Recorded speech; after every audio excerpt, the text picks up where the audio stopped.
spectacular performance from Lumay Pakanan. Isan magpawahi, ladies and gentlemen. Sa itong mga audience o sa itong mga viewers ka nagtanaw sa itong live.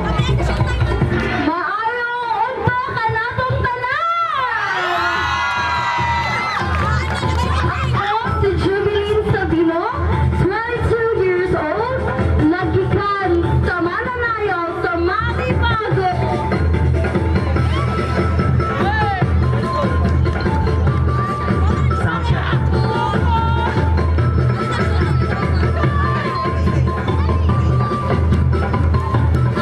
Basta ko ka college student sa University of Cebu. Na nagkuha og kurso nga basic education in English major. Na ako'y advokasya nga gitawag mental health awareness o gigamit ko ni sa isok o epektibo nga plataforma maong gitawag natong pageantry. Mao na siya ang beauty contest nga atong nailhan. O diha gigamit ako nga akong power o gugma alang sa mga kabatanunan, matiguangan, malaki, mabayot, o bisag unsa nga gender nga naanad sa iya sa barangay Lapu-Lapu. Gigamit din ako nga